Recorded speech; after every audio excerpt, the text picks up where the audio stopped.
Hey guys, thanks for tuning in to another video on ForgottenWeapons.com. I'm Ian McCollum, and today I want to take a minute to talk about a funky loophole in the NFA that the folks at Shockwave were able to figure out and take advantage of to turn into a significant marketing opportunity, because Shockwave sells what sure looks like a short-barreled shotgun, but it is not subject to the provisions of the NFA, doesn't require a stamp, doesn't require a transfer tax. So how does that work? Like, I did a video yesterday on the H&R Handgun, and which was a smoothbore single-shot pistol on the market in the 1920s and 30s that was essentially killed off by the NFA because it became defined as an any other weapon, subject to transfer tax, background check, registration, all that stuff. And I got a lot of comments in that video to the effect of, you can go buy a Rossi Brawler, and it's the same thing, but it's not NFA regulated. So clearly, I think there are a lot of people who don't understand the difference between these two, and it's a perfect subject for a video. So let's start with the shotguns, because those are the most common things out there, and they're actually more practical guns. The Rossi Brawler, the H&R Handgun are really kind of, they're very niche guns that don't have a lot of really good practical purpose. I'm going to start here by pulling up the specific exact text of the NFA so that we can explain how this thing does not qualify. So, according to the NFA, the term shotgun means a weapon designed or redesigned, made or remade, and intended to be fired from the shoulder. It's important. And designed or redesigned and made or remade to use the energy of the explosive in a fixed shotgun shell to fire through a smooth bore, either a number of projectiles, ball shot, or a single projectile for each pull of the trigger, and shall include any weapon which may be readily restored to fire a fixed shotgun shell. So if we get rid of some of the funky language, what we're essentially talking about is a shotgun is a smoothbore weapon that fires shotgun shells from the shoulder, or is intended to be fired from the shoulder. Now, any other weapon is a category that was put into the NFA essentially to close loopholes. The NFA originally also had a section prohibiting handguns, and so they needed some way to be able to include this, lest someone be able to take a shotgun, which is legal, and just cut the barrel down really short and say, this isn't a prohibited pistol, this is a shotgun, and therefore it's not subject to the law. So that's why we have, well, short-barreled rifle, short-barreled shotgun, and any other weapon included in the NFA. A short-barreled shotgun, by the way, is a shotgun, as we've just defined it, that has a barrel less than 18 inches or an overall length less than 26 inches. That's pretty straightforward. It's a shotgun with a short barrel. Now, in any other weapon, which this is a registered any other weapon, Serbu Super Shorty, that is defined in the NFA as, quote, the term any other weapon means any weapon or device capable of being concealed on the person and from which a shot can be discharged through the energy of an explosive, a pistol or revolver, having a barrel with a smooth bore, designed or redesigned to fire a fixed shotgun shell, weapons with combination... okay, I'm going to interrupt here for a minute. There's like half this definition covers combo guns where you've got a rifle barrel and a shotgun barrel in a over-under configuration. They're any other weapons because if you cut one down, they didn't want it to be registered as both an SBR and an SBS because it has a rifle barrel and a shotgun barrel, so they put it into AOWs. Those aren't relevant to what we're talking about today.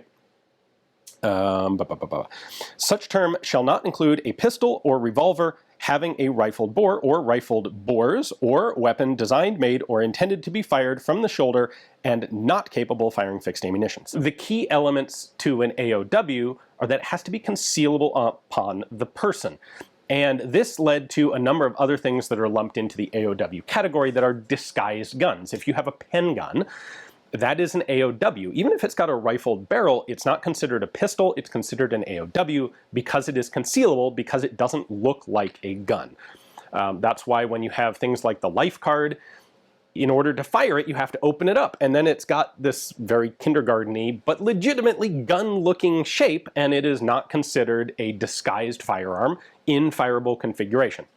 Okay, now, for the purposes of our clever shockwave thing here, the key element in this that they figured out was a combination of the definition of a shotgun and the definition of concealable. So the statute, the NFA, doesn't say what concealable means. It just says if it's concealable on the person and meets these other criteria, it's an AOW. ATF has administratively determined that concealable means it has an overall length less than 26 inches. I think they probably got that from the overall length of SBRs and SBSs, but where it came from is irrelevant to this particular discussion.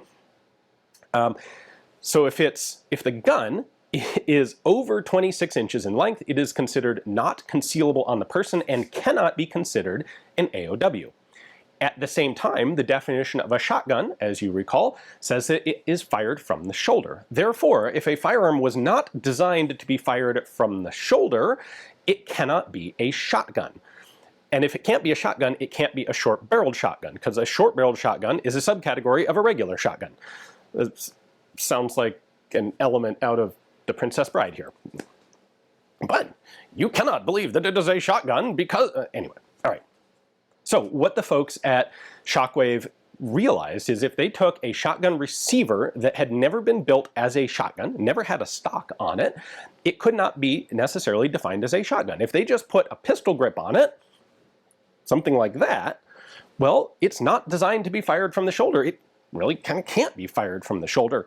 Therefore, it cannot be a shotgun. Now, if they had put a short barrel like this on, the result would have been an any other weapon, because it meets all those criteria. But if they make it longer than 26 inches overall, then by ATF policy, it's not concealable, and therefore it can't be an AOW. And it falls into this funky, weird gray zone where it is not legally a short-barreled shotgun, because it's not legally a shotgun, but it is also not legally an AOW, and so it's not regulated by the NFA at all. It falls outside of all of the regulated categories.